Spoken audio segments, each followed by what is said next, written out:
जब से ही Ant Man and the Wasp Quantumania हमने देखी है तो उसके बाद से ज़्यादातर लोग जो हैं उसके एंड क्रेडिट सीन और पोस्ट क्रेडिट सीन को लेके काफ़ी ज़्यादा कंफ्यूज हैं, क्योंकि उसके अंदर हमने कैंग के अलग अलग ज़बरदस्त तरीके के वर्जन्स को देखा जो कि एक दूसरे से बहुत ज़्यादा अलग लग रहे हैं और देख के ऐसा लग रहा है कि हर एक की अपनी ही एक पर्सनैलिटी है। तो अगर आपको ऐसा लग रहा है तो आप इसके अंदर कहीं भी गलत नहीं बल्कि आप अपनी जगह बिल्कुल ठीक हैं, क्योंकि कैंग मार्वल कॉमिक्स के अंदर होने वाला एक ऐसा कैरेक्टर है कि जिसके ओरिजिन को जितना आप समझने की कोशिश करेंगे आप उतना ही ज़्यादा उसके अंदर उलझते जाएंगे। लेकिन उस सब के बावजूद आज मैंने इस बात का फैसला करा कि मैं आपके साथ कैंग द कॉन्करर के सारे वेरिएंट्स के ऊपर एक एक करके नज़र डालूंगा और समझाने की कोशिश करूंगा आसान तरीके से कि कौन सा वेरिएंट किस तरह बना है और उसका क्या रोल है मार्वल कॉमिक्स के अंदर। सो बिना किसी और बात के फ़ौरन से अपनी आज की इस वीडियो को स्टार्ट करते हैं।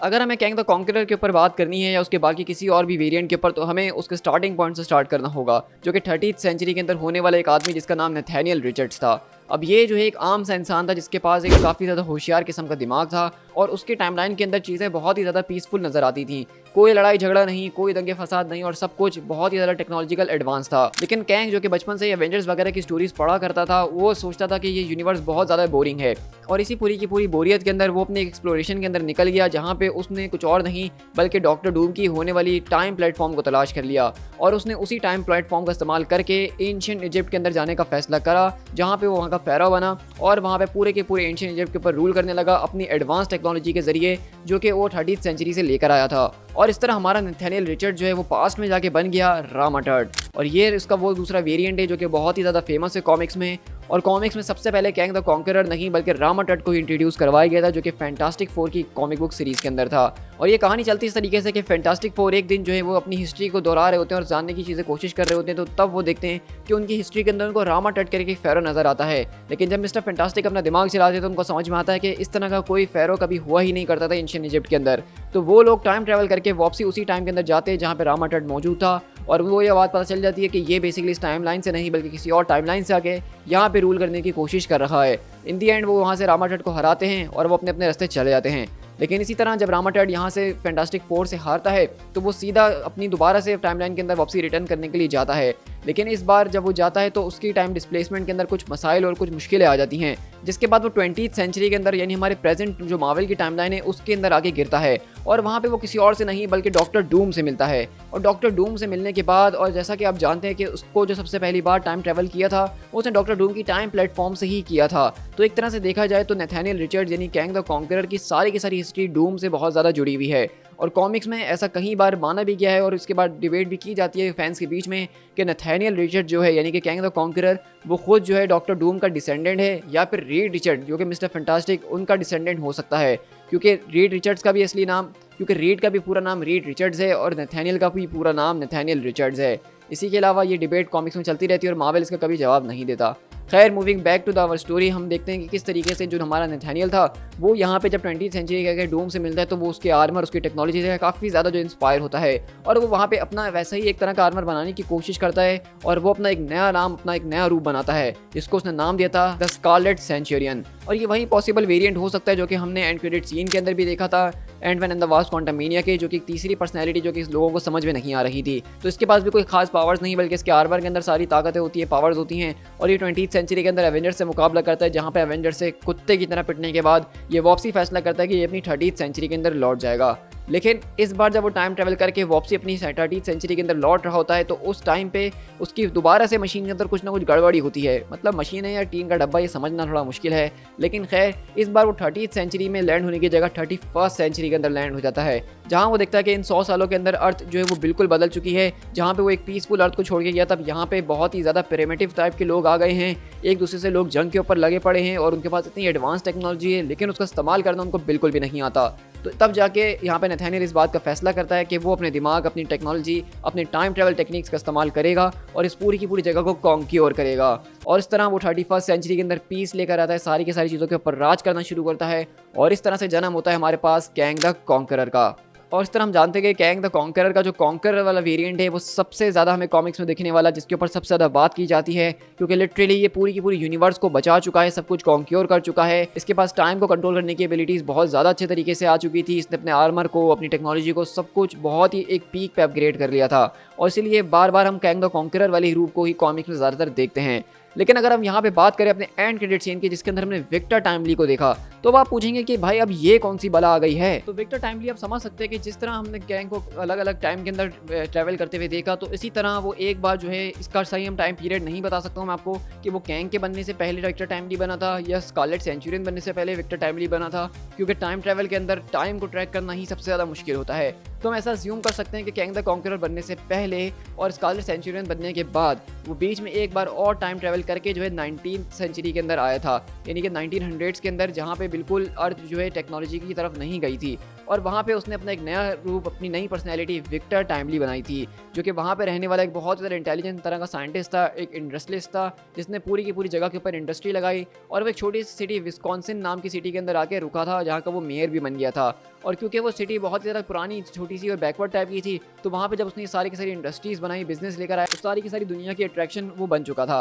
लेकिन यहाँ पे विक्टर टाइमली जो चीज़ सीक्रेटली कर रहा था, जिसके बारे में किसी को नहीं पता था, वो यहाँ पे अपनी एक सिटी को बिल्ड कर रहा था, जिसका नाम क्रोनोपोलिस है। अब क्रोनोपोलिस एक ऐसी सिटी मानी जाती है जो कि टाइम डिस्प्लेस्ड है, यानी कि ये किसी एक टाइम या स्पेस के अंदर जो एग्जिस्ट नहीं करती है, बल्कि ये एक ऐसी जगह पे एग्जिस्ट करती है जिसको किसी भी टाइम एंड स्पेस से एक्सेस किया जा सकता है, लेकिन सिर्फ कैंग द कॉन्करर ही इस जगह के अंदर एंटर कर सकता है। उसके अलावा ये सिटी किसी को नज़र तक नहीं आएगी। तो बताया जाता है कि विक्टर टाइमली ही है जिसने इस पूरी की पूरी क्रोनोपोलिस को बनाया था, और आगे चल के ये कैंग का बेस ऑफ ऑपरेशन भी बन गया था। लेकिन विक्टर टाइमली की जो इंटरेस्टिंग बात है वो ये है कि इस टाइम पे जो है बहुत ही मशहूर साइंटिस्ट हुआ करते थे, जिस तरह थॉमस एडिसन और हेनरी फोर्ड, और विक्टर टाइमली का उनके साथ भी काफ़ी बार इनकाउंटर हो चुका है। लेकिन जैसा कि विक्टर टाइमली काफ़ी सालों से मौजूद था, तो लोगों को ये शक होना शुरू हो गया था कि आखिरकार ये बूढ़ा क्यों नहीं हो रहा है। तो इसका हल निकालने के लिए विक्टर टाइमली ने क्या करा कि एक दिन वो गायब हो गया, और कुछ टाइम के बाद वो अपने बेटे विक्टर टाइमली जूनियर को ले आया। आपको याद होगा कि इटर्नल्स के अंदर किंगो सेम यही ट्रिक का इस्तेमाल करता है, जब लोग उससे ये पूछते हैं कि वो बॉलीवुड के अंदर पिछले 40-50 साल से काम कर रहा है और वो कभी बूढ़ा नहीं होता,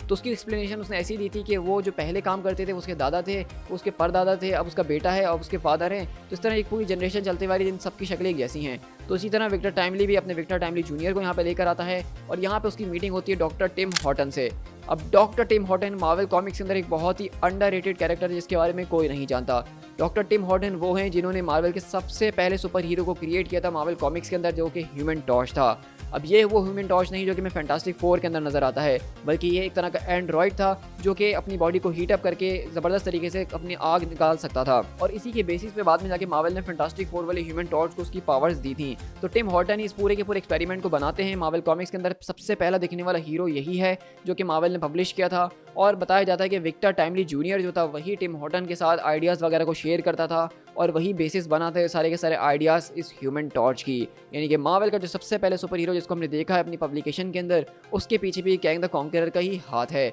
और ऐसा माना जाता है कि through out the Marvel universe जितनी भी टेक्नोलॉजिकल एडवांसमेंट्स हुई हैं, उसके अंदर विक्टर टाइमली का ही कहीं ना कहीं से हाथ था। चाहे हम यहाँ पे नैनो टेक्नोलॉजी की बात करें, हम आयरन मैन सूट्स की बात करें, या हम किसी भी बड़ी टेक्नोलॉजिकल चीज़ की बात करें, तो उस सब की जो एक ईंट रखना जिसको कहते हैं, वो यहाँ पे विक्टर टाइमली यानी कैंग द कॉन्करर ने ही रखी थी। और ये कैंग द कॉन्करर का एक ऐसा वेरिएंट है जिसके ऊपर कोई बात नहीं करता, उसके ऊपर फोकस किसी का नहीं जाता। और मुझे ये बात बहुत अच्छी लगी कि किस तरीके से वो लोकी के सीजन 2 के अंदर इस वाले वेरिएंट के ऊपर ज़्यादा फोकस करके दिखाने वाले हैं, और ये स्टोरी ग्राउंडेड के साथ साथ बहुत ही मज़ेदार होगी। फिर इसके बाद हमारे पास अभी कहानी खत्म नहीं हुई है, कैंग के भी 2 और वेरिएंट बाकी हैं, बल्कि 3, लेकिन हम 2 को डिस्कस करेंगे, जिसमें से एक हमारे पास इमोर्टस और एक हमारे पास आयरन लैड है। पहले तो मैं इमोर्टस की बात कर लेता हूँ क्योंकि उसको समझना बहुत ज़्यादा आसान है। आप समझ सकते हैं कि कैंग द कॉन्करर अब जब अपनी टाइमलाइन के सबसे आखिर में पहुँच जाएगा, जब वो सब कुछ कॉन्क्योर कर चुका होगा, एवेंजर्स को हरा चुका होगा, और उसके पास करने के लिए कुछ नहीं होगा, तो वो जाके बन जाएगा इमोर्टस, जहाँ पे वो मास्टर ऑफ टाइम बन जाएगा, और इस बात को मेक श्योर करेगा कि हर एक कैंग का वेरिएंट जो है वो फ्यूचर में जाके वही सारे के सारे स्टेप्स ले जिसके जरिए वो इमोर्टस बने। यानी वो अपना फ्यूचर सिक्योर करने के लिए सारे के सारे वेरिएंट्स को कंट्रोल करेगा, अपनी मर्जी से यूनिवर्सेस को मिटा देगा, टाइमलाइंस को मिटा देगा जो उसको सही नहीं लगेंगी। और यही वेरिएंट हमने देखा एंटमैन के क्रेडिट सीन के अंदर, जो कि बाकी सारे के सारे कैंग्स को लीड भी करेगा। लेकिन इसी की बात करते हैं मेरे सबसे ज़्यादा फेवरेट वेरिएंट के ऊपर, कैंग द कॉन्करर के, जो कि आयरन लैड है। आयरन लैड मार्वल कॉमिक्स के अंदर होने वाला एक सबसे ज़्यादा रीसेंट एडिशन था, जो कि 2005 के अंदर हमें यंग एवेंजर्स की सीरीज़ के अंदर नजर आया था। अब आयरन लैड के ऊपर बात करने से पहले हमें बाकी चीज़ों के ऊपर बात करना ज़रूरी है, जहाँ पे बेसिकली इस टाइम के ऊपर मार्वल कॉमिक्स में अवेंजर्स डिसअसेंबल का इवेंट हुआ था, जिसमें अवेंजर्स की जो ओरिजिनल टीम 1970s से चलते हुए आ रही थी वो डिसबैंड हो गई थी। लेकिन एक दिन एक आयरन मैन जैसे दिखने वाला सुपर हीरो इस पूरी टाइमलाइन के अंदर आता है, और वो अवेंजर्स को तलाश करने की कोशिश करता है, जहाँ उसको अवेंजर्स का कोई नामो निशान नहीं मिलता, क्योंकि ये टीम अब डिसबैंड हो चुकी थी। तो वो यहाँ पे अपनी एक अवेंजर्स की टीम बनाता है, अवेंजर्स से रिलेटेड कुछ बच्चों को मिला के, जो कि यंग एवेंजर्स कहलाती है। लेकिन हमें बाद में ये बात पता चलती है कि यहाँ पे वो जो आयरन मैन जैसे दिखने वाला बच्चा था जिसका नाम आयरन लैड था, वो दरअसल कोई और नहीं बल्कि कैंग द कॉन्करर का ही एक वेरिएंट है। तो उसका ओरिजिन कुछ इस तरीके से कि कैंग द कॉन्करर जब कॉन्करर बन चुका होता है तो वो एक दिन अपने ही पास्ट के अंदर जाता है।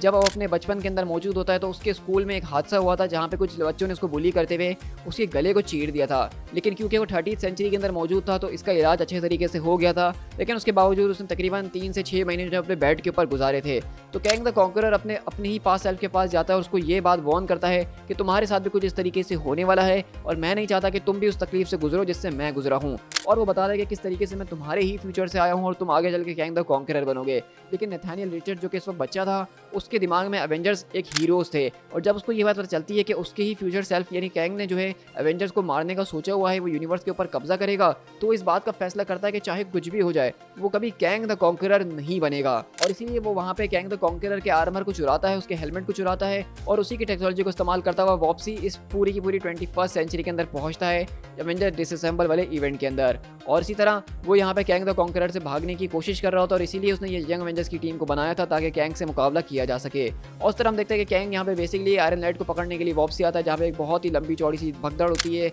फसाद होते हैं, धमाके होते हैं। और क्योंकि आयरन लैड जो है उसको फ्यूचर में जाके कैंग द कॉन्करर बनना ही है, ये उसकी डेस्टिनी है और अब वो इस टाइमलाइन के अंदर आ गया जहाँ उसको नहीं होना चाहिए। तो इस वजह से पूरी की पूरी टाइम स्ट्रीम जो है वो टूटना शुरू हो जाती है, चीज़ें ख़त्म होना शुरू हो जाती हैं। इन दी एंड यहाँ पे आयरन लैड के पास सिर्फ एक ही हल होता है कि उसको कैंग द कॉन्करर के साथ वापसी अपनी टाइमलाइन के अंदर लौटना होगा, जहाँ पे वो कुछ टाइम जो है कैंग द कॉन्करर से खिलाफ आयरन लैड बन के ही अपनी ही एक पर्सनैलिटी को डेवलप कर लेता है और अपने अलग तरीके से काम करता है। लेकिन ये बात डेस्टिन थी कि चाहे कुछ भी हो जाए आयरन लैड एक ना एक दिन कैंग द कॉन्करर तो ज़रूर बनेगा। और एक दिन एक story Avengers the children crusade के अंदर एक ऐसी मोमेंट आती है जहाँ पे यंग एवेंजर्स और आयरन लैड के बीच एक लड़ाई हो जाती है और उसको यहाँ पे इस बात का फैसला करना होता है कि वो उनके साथ रुकेगा या उसके खिलाफ जाएगा उस पूरी की पूरी टाइम स्ट्रीम के अंदर। और अगर वो टाइम स्ट्रीम के अंदर जाता है तो वो कैंग द कॉन्करर बनेगा और आयरन लैड ना चाहते हुए भी उस पूरी की पूरी टाइम स्ट्रीम के अंदर चले जाता है, जिससे ये बात प्रूव होती है कि चाहे कुछ भी हो जाए आयरन लैड एक ना एक दिन कैंग द कॉन्करर ज़रूर बनेगा। और ये पूरा का पूरा जो पैराडॉक्स है, ये पूरा का पूरा लूप जो है, यही मुझे इस पूरे के पूरे वेरिएंट को सबसे ज़्यादा फेवरेट बना देता है। तो इस